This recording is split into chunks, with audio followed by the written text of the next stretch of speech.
La frontière. Un lieu où la terre semblait ne jamais finir, où le vent effaçait les pas des hommes avant même qu'ils ne réalisent qu'ils s'étaient perdus. Là-bas, dans une vallée oubliée, vivait Silas Brennan. Un jeune rancher au regard clair, qui n'avait connu que le silence des collines et la solitude des matins trop longs. Depuis la mort de son père, il dormait entouré de poussière, de bois craquant et d'un vide qu'aucun mot ne pouvait combler.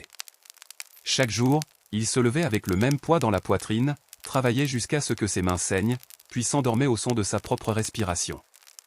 Rien ne bougeait. Jusqu'au matin où il entendit un bruit dans son cabanon. Il attrapa son fusil, le cœur battant contre ses côtes. Les rumeurs parlaient de bandits, de tueurs qui voyageaient 2 territoires plus loin. Des hommes prêts à couper une gorge pour le prix d'un cheval. Le sol était dur sous ses bottes quand il s'approcha de la petite cabane en bois. La porte bougeait, à peine, au rythme du vent. À travers l'entrebâillement, il vit une ombre se déplacer entre les sacs de grains. Il leva le canon, prêt à tirer, puis la vit. Une femme. Grande, plus grande que la plupart de celles qu'il avait croisées. La peau dorée par le soleil, les traits durs, magnifiques et sauvages à la fois. Ses cheveux noirs tressés tombaient jusqu'à sa taille. Elle portait du cuir usé, un arc dans le dos, un carquois plein de flèches. Elle volait sa nourriture avec la précision de quelqu'un qui avait déjà eu faim trop souvent. Leurs regards se croisèrent, et tout en lui se figea. Elle ne montrait ni peur ni honte. Seulement une méfiance tranquille, presque calculée. Il aurait dû crier. Il aurait dû la menacer. Mais aucune parole ne sortit. Quelque chose, dans sa façon de le regarder, dans ce mélange de force et de fatigue, le cloua sur place. Elle prit un sac de viande séchée, puis un autre, sans un mot. Quand elle passa à côté de lui, il sentit son odeur, la sauge, la fumée, la terre. Elle s'éloigna sans se retourner, disparaissant entre les arbres comme un souffle. 3 jours passèrent. 3 jours où Silas crut la revoir dans chaque ombre. 3 jours à se demander s'il aurait dû tirer, ou s'il voulait simplement qu'elle revienne. Le matin du 4e jour, il sentit un frisson dans son dos. Quelqu'un l'observait. Il posa son marteau, leva lentement les yeux. Elle était là, au bord du bois, droite, silencieuse, ses yeux sombres fixés sur lui. Elle ne se cachait pas. Elle attendait. Leurs regards se croisèrent une nouvelle fois, et cette fois, ce fut elle qui parla la première. « Tu n'as pas crié, l'autre jour. » « Pourquoi » Silas hésita. Sa voix était rauque, presque étranglée. « Peut-être parce que je ne voulais pas. » Elle haussa un sourcil, sceptique. Les hommes blancs crient toujours avant de tirer. Je ne suis pas comme eux. Elle le détailla encore, comme pour tester la vérité dans ses yeux. Tu vis seul. Oui. Moi aussi. Un silence lourd s'installa entre eux. Pas un silence vide. Un silence plein de tout ce qu'il ne savait pas dire. Silas, dit-il finalement. Elle sembla goûter le nom avant de répondre. Nakoa. Le nom resta suspendu dans l'air, comme une promesse. Ce jour-là, elle ne resta pas. Mais le lendemain, elle revint. Et le jour d'après encore. Chaque fois un peu plus près, chaque fois un peu plus longtemps. Elle s'asseyait sur un tronc, l'observait travailler, sans un mot. Silas faisait semblant de ne pas la voir, jusqu'à ce qu'il n'en puisse plus. Il s'approcha, lentement, le cœur battant. « Pourquoi tu reviens ?» Elle haussa les épaules. « Tu n'es pas ce que j'attendais. » « Et qu'attendais-tu » ? De la violence. De la peur. Ce que les hommes donnent toujours.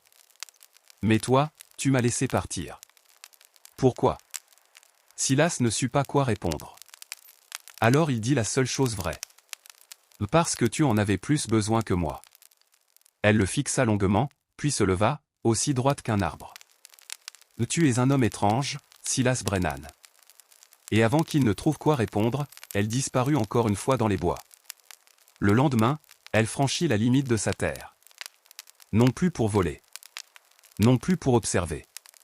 Elle traversa la cour jusqu'à lui, alors qu'il était assis sur les marches du perron, un morceau de pain dans la main.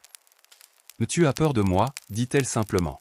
« Non. » Elle sourit, un peu. « Si. Mais ce n'est pas de moi que tu as peur. C'est de ce que tu ressens. » Elle s'assit à côté de lui, si près que leurs épaules se frôlaient. Je n'ai pas touché un homme depuis 6 lunes, murmura-t-elle. Mon mari est mort. Et toi, tu n'as jamais connu de femme, n'est-ce pas? Silas sentit son visage brûler. Il voulut mentir, mais les mots ne vinrent pas. Non. Elle le regarda avec une douceur inattendue. Ce n'est pas une honte. Alors pourquoi j'ai honte? Parce que tu crois que ça te rend moins fort. Peut-être que ça te rend plus vrai. Mais avant qu'il ne puisse répondre, un bruit de pas retentit dans les bois.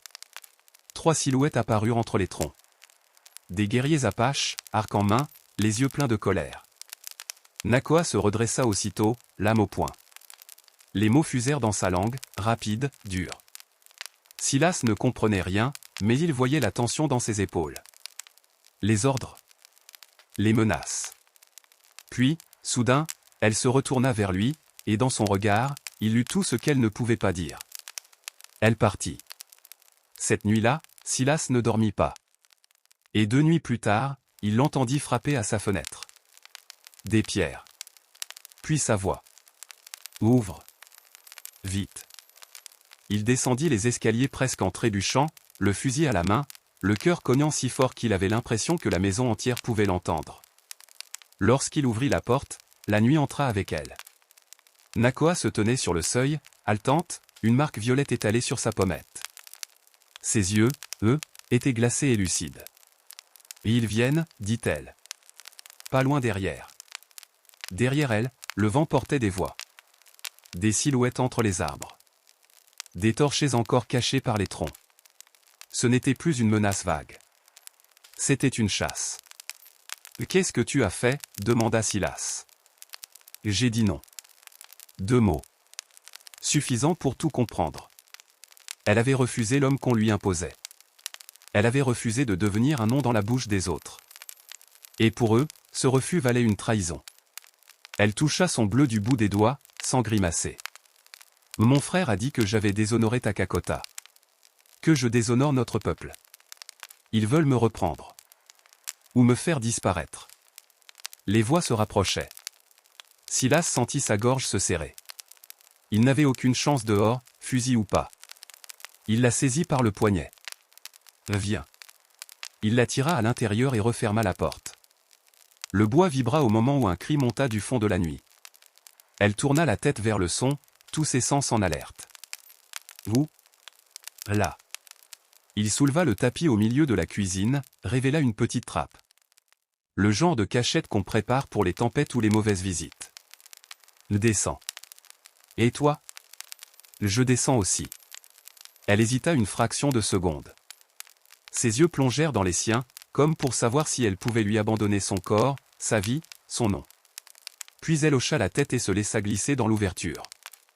Il referma la trappe au-dessus d'eux et remit le tapis, juste avant que le premier coup ne frappe la porte d'entrée. Le noir les engloutit. Un noir lourd, serré, où l'air sentait la terre, le bois et les conserves. Silas sentait sa respiration à elle, rapide mais contrôlée. Elle n'était pas une femme qui suppliait. C'était une guerrière qui calculait ses chances. Il s'adossa contre la pierre froide, à quelques centimètres seulement de son épaule. Au-dessus, la porte céda. Des bottes frappèrent le plancher. Des voix rugirent. On renversait des chaises, on ouvrait des placards, on brisait du verre. Nakoa rapprocha son visage du sien et murmura, si près qu'il sentit sa chaleur contre ses lèvres. « Ils vont fouiller partout. Si jamais ils trouvent la trappe, alors on ne fera pas de bruit, » répondit-il. Elle posa sa main sur la sienne. Geste simple. Poigne d'acier. Silas sentit sa propre main trembler, pas seulement de peur. Elle remarqua tout, même dans l'obscurité. « Tu trembles. »« Je sais. »« Tu crois que moi, non ?» Des pas lourds au-dessus de leur tête. Quelqu'un renversa quelque chose juste au-dessus de la cuisine. La poussière tomba en pluie fine. Nakoa glissa ses doigts entre ceux de Silas et serra plus fort. Il entendit le cliquetis de ses bracelets de cuir, le froissement de son souffle. Le temps se dilatait. Des minutes? Des heures? Impossible à dire. Une voix plus forte domina les autres. Le chef. Il aboyait des ordres. Les planches craquaient. L'un d'eux sembla s'attarder dans la cuisine. Silas sentit sa poitrine se bloquer. Au même moment, Nakoa se rapprocha encore, jusqu'à ce que son front effleure sa clavicule. Il pouvait sentir chaque battement de son cœur contre lui. « S'ils nous trouvent comme ça, dit-elle à peine, ils ne parleront pas. Ils agiront. »« Je sais. »« Tu regrettes ?»« Non. » Silas ne savait même pas s'il parlait du risque ou d'elle. Peut-être des deux. Peut-être qu'il avait déjà choisi. Un silence brutal tomba, comme si tous les hommes là-haut retenaient leur souffle en même temps. Puis les bruits reprirent, s'éloignèrent, changèrent de pièce. Une porte claqua. Une fenêtre éclata. Nakoa appuya davantage son front contre lui. Entre leurs doigts emmêlés, son pouce traça un cercle minuscule sur sa peau. C'était presque rien. C'était énorme. Enfin, lentement, les voix diminuèrent. Les pas reculèrent. L'air sembla se détendre. Le chef lança encore quelques mots durs que Nakoa reconnut sans les traduire. Puis plus rien. Seulement la nuit. Ils restèrent là pourtant, immobiles, comme si le moindre mouvement pouvait rappeler les ombres armées. Dans ce silence épais, elle finit par lever la tête. Même dans le noir complet, il sentit son regard sur lui. « Tu n'as jamais touché une femme, Silas Brennan, dit-elle doucement. « Non. Moi, j'ai perdu un mari. J'ai enterré un avenir qu'on avait dessiné pour moi. Je croyais que plus rien ne pourrait me faire sentir autre chose que la colère. » Sa main remonta le long de son bras jusqu'à son épaule, puis son cou. Un geste hésitant, comme si elle testait ses propres limites. « Et maintenant je suis caché sous ta maison, traqué par les miens, parce que j'ai choisi de ne plus me laisser imposer ma vie. Tu comprends ce que ça veut dire? Ça veut dire que tu mérites mieux qu'une prison, quelle qu'elle soit. Ça veut dire que, si je reste ici, je perds tout. Mon clan, mon nom, ma famille. Pour eux, je serai morte. » Les mots restèrent suspendus. Silas sentit une panique étrange monter en lui à l'idée qu'elle puisse le regarder et décider que le prix était trop élevé. Il rassembla le peu de courage qu'il lui restait. « Je ne peux pas te demander de rester. Mais, si tu restes, je te jure une chose. Tu ne seras à personne. Même pas à moi. Tu seras avec moi parce que tu l'auras décidé. » Elle demeura silencieuse, puis sa main glissa jusqu'à sa joue. Son pouce suivit la ligne de sa barbe légère. « Tu es fou, murmura-t-elle. Peut-être.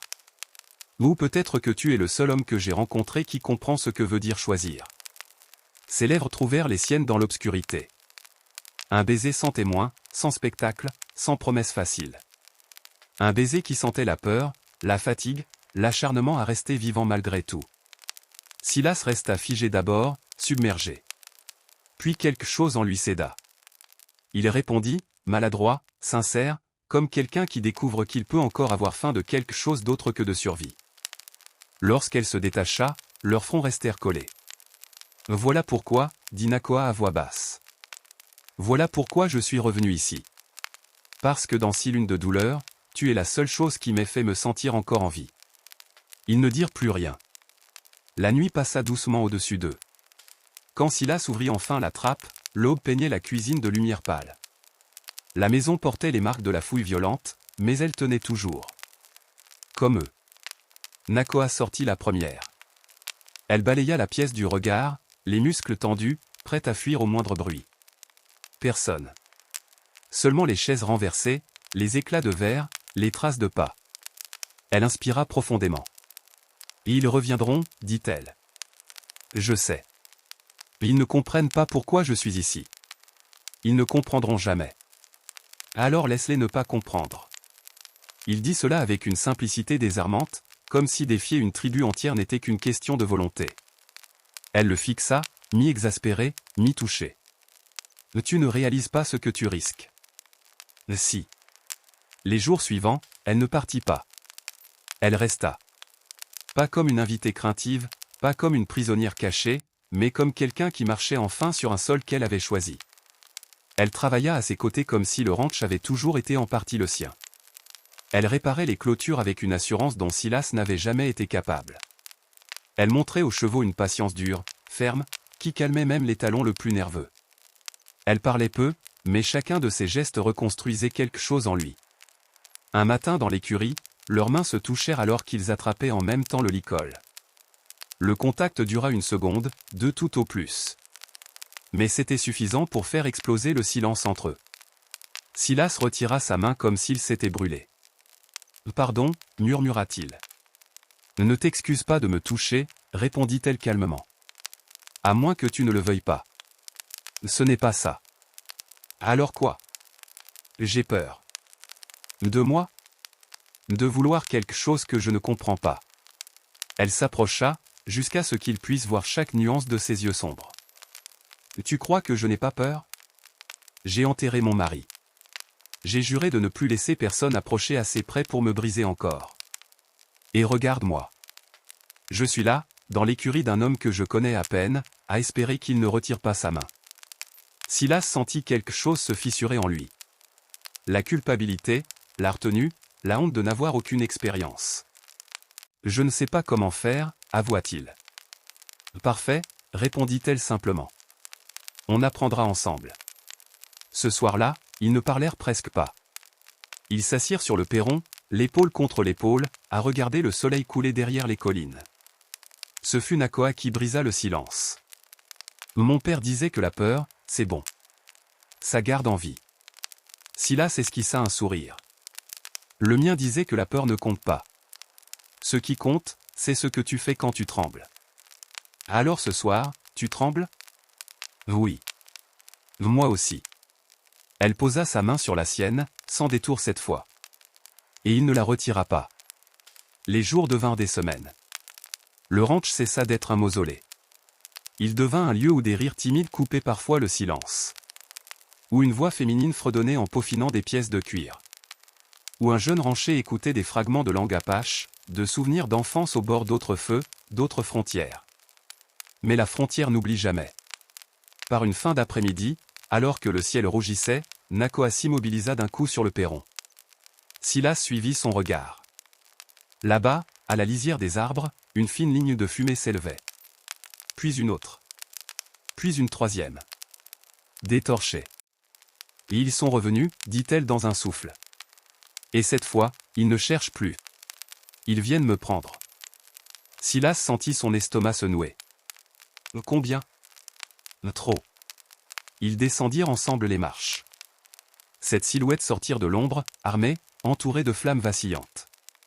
Le même chef qu'autrefois s'avança, les yeux fixés sur Nakoa avec une dureté sans appel. Les mots en apache claquèrent, rapides, tranchants. Silas ne comprenait pas, mais il reconnaissait le ton des ultimatums. Il dit que j'ai déshonoré ma famille, traduisit Nakoa d'une voix égale. Que je dois revenir. Ou être morte pour eux. Si je refuse, ils brûlent ta maison. Ils te tuent. Ils effacent tout. Le monde entier sembla se réduire à ce cercle de lumière et d'ombre.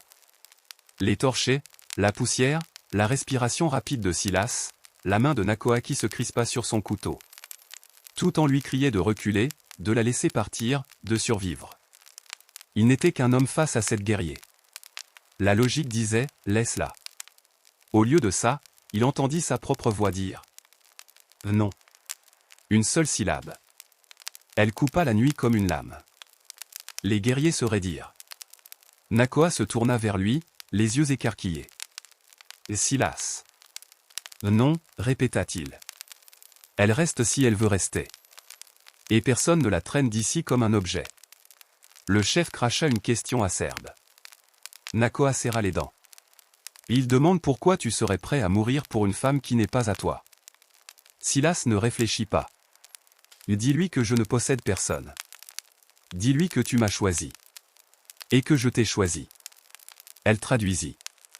Les torchers semblèrent vaciller. Le regard du chef passa de l'un à l'autre, cherchant le mensonge. Il en trouva un autre, une décision. Il parla plus longtemps cette fois, sa voix tombant comme un jugement. Si je reste, dit Nakoa, je n'ai plus de clan. Mon nom ne sera plus prononcé. Mon frère me pleurera comme une morte. Tout ce que j'étais avant s'éteint ce soir. Et si tu pars? Je deviens la femme d'un autre homme. Sans choix. Sans voix. Silas sentit son propre cœur se débattre dans sa poitrine. Il aurait voulu lui dire, reste. Reste avec moi. Mais il sut que si ces mots sortaient de sa bouche, ils auraient le même goût d'ordre que ceux du chef. Alors il se tut. Attendant.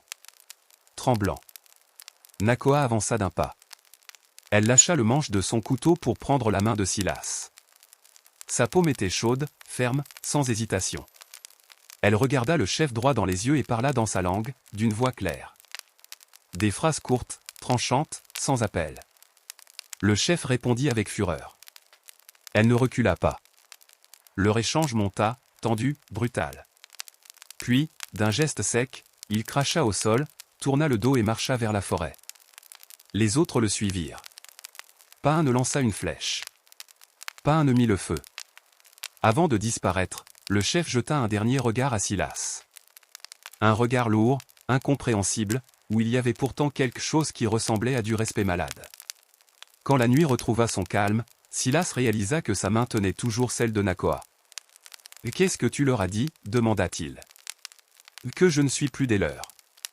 Que je ne serai pas vendu, pas échangé, pas récupéré. Que s'ils mettent le feu à ta maison, ils brûlent la dernière chose qui prouve qu'ils ne sont pas devenus des geôliers. Ils ont préféré me perdre. » Elle se tourna vers lui.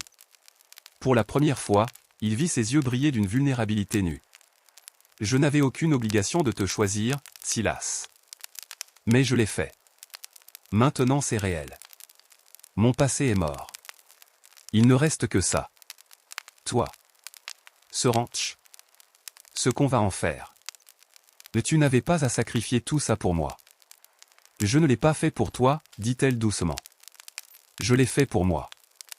Mais si tu veux bien, je veux le vivre avec toi. Il se rapprocha, leva la main, posa ses doigts contre sa joue, juste là où les larmes commençaient à tracer leurs lignes silencieuses. Alors je te promets une chose, dit-il.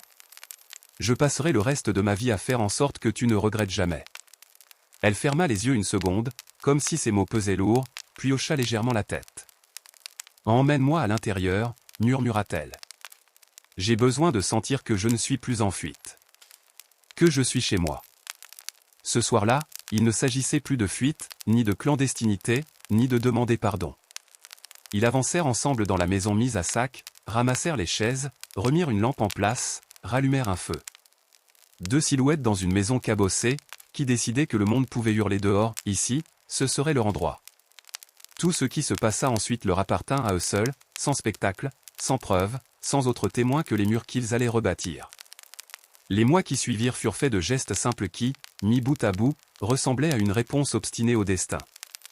Nakoa agrandit le potager, traçant des lignes précises, plantant des herbes dont Silas ignorait le nom. Elle cousit et travailla le cuir, fabriquant des sangles, des sacoches, des brides solides qu'il revendait parfois au comptoir le plus proche. Elle apprit à Silas des choses qu'il n'avait jamais vues, comment lire la couleur du ciel avant une tempête, comment réparer une clôture pour qu'aucun animal n'y passe, comment laisser une trace que personne ne saurait suivre. Silas, lui apprit d'autres choses. Le goût calme du café au lever du jour.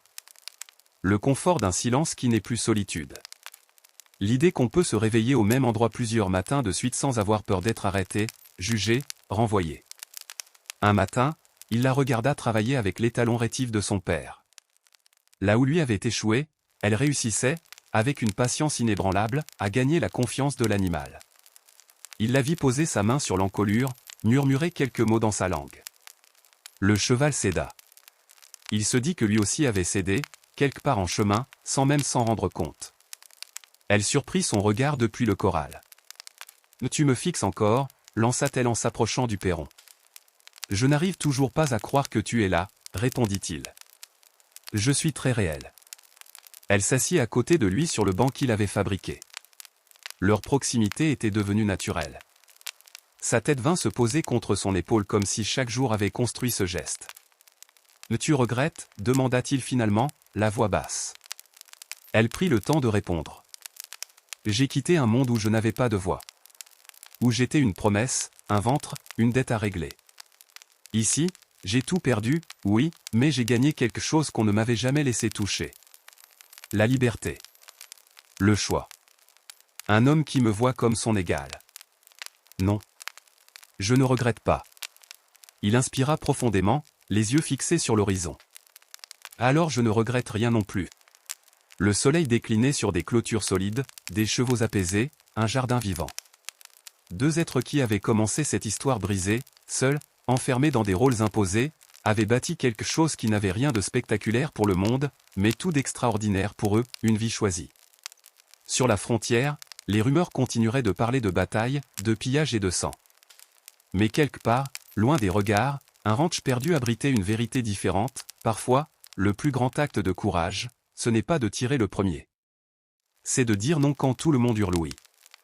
C'est de tendre la main à celle qu'on t'a appris à craindre, et de lui dire « reste si tu veux ». Personne ne décidera à ta place. Et si cette histoire t'a touché, si tu veux découvrir une autre légende de la frontière, un autre destin brisé qui trouve sa route là où la loi s'arrête, clique maintenant sur la vidéo qui apparaît à l'écran. Abonne-toi pour ne pas manquer les prochains récits, et si tu veux soutenir ce travail, sache que chaque geste compte. Parce que tant qu'il y aura quelqu'un pour écouter ces histoires, elles ne disparaîtront jamais. Mais l'histoire ne s'arrêtait pas là. La frontière n'aimait pas les fins trop propres. Elle préférait tester ceux qui prétendaient avoir trouvé la paix. L'été étendit sa chaleur sur la vallée. Les jours commencèrent plus tôt, se terminaient plus tard, et entre les deux, Silas et Nakoa travaillaient comme si la terre était décidée à les briser pour vérifier s'ils méritaient ce qu'ils avaient choisi. Le soleil brûlait leur nuque, la poussière leur collait à la peau, mais aucun des deux ne se plaignait. C'était une fatigue différente, une fatigue qui avait un sens. Un matin, alors que le ciel était encore rose et que le café fumait dans 2 tasses ébréchées, Nakoa resta debout sur le perron, silencieuse. Silas, déjà assis, sentait que quelque chose pesait dans l'air. Elle fixait la ligne des arbres à l'est, là où elle avait vu partir son peuple la dernière fois. « Ils ne reviendront pas, dit-il doucement. Mais tu ne les connais pas. » Elle parlait sans colère. C'était un constat. Elle savait que dans certaines mémoires, elle resterait un affront, une tâche. Dans d'autres, un fantôme. Mais elle savait aussi une chose, l'oubli est une arme lente. Et les hommes n'aiment pas les questions sans réponse. Elle descendit les marches et marcha vers le corral. Silas la suivit du regard. Elle posa la main sur l'encolure du cheval, comme pour s'assurer que quelque chose, au moins, répondait simplement par un souffle chaud, sans jugement. Il la rejoignit. « Dis-le, dit-elle. »« Quoi ? » ?»« Ce que tu n'oses pas me demander. » Il prit une inspiration. « Tu regrettes de les avoir laissés derrière ?» Elle resta un moment sans parler. Une brise souleva quelques mèches de ses cheveux noirs. « J'ai mal, répondit-elle. C'est différent. Regretter, c'est vouloir revenir en arrière. Moi, je ne veux pas. Mais la douleur, elle ne demande jamais la permission. » Il hocha lentement la tête. « Et toi, demanda-t-elle. Tu ne regrettes pas d'avoir risqué ta vie pour quelqu'un que tu ne connaissais presque pas ? Je te connais assez, dit-il. Tu as frappé à ma fenêtre au lieu de laisser les autres décider pour toi. Ça suffit. » Elle le regarda comme si elle gravait cette phrase dans sa mémoire, quelque part à côté des prières et des promesses qu'on faisait autrefois autour du feu. Les semaines suivantes, ils ajoutèrent des choses à ce ranch qui, peu à peu, cessait d'être le tombeau du père de Silas. Nakoa traça un cercle de pierre derrière la maison. Un feu y brûla le premier soir sans chant de guerre, sans rite ancien, juste une flamme tranquille. Chez nous, disait-elle, le feu est un témoin. On lui parle quand on n'ose pas parler aux autres. Et qu'est-ce que tu lui dis, ce soir ? Que j'ai peur d'être heureuse. Parce que chaque fois que je l'ai été, on me l'a arraché. Silas, assis en face d'elle, la regardait à travers les flammes. Alors on va le défier, ton feu. On va rester heureux assez longtemps pour le lasser. Elle eut un sourire bref, presque incrédule, mais elle ne le repoussa pas quand il étendit la main pour effleurer la sienne au-dessus des braises. Le feu crépitait comme pour donner son accord ou sa mise en garde. Difficile à dire. Un soir, un cavalier apparut sur la route lointaine. Silas le vit le premier. Il posa sa tasse, se redressa, l'instinct soudain aux aguets. Nakoa sortit de la grange, s'essuyant les mains sur son pantalon de cuir. Elle suivit la direction de son regard. « Tu le connais ? » ?»« Non.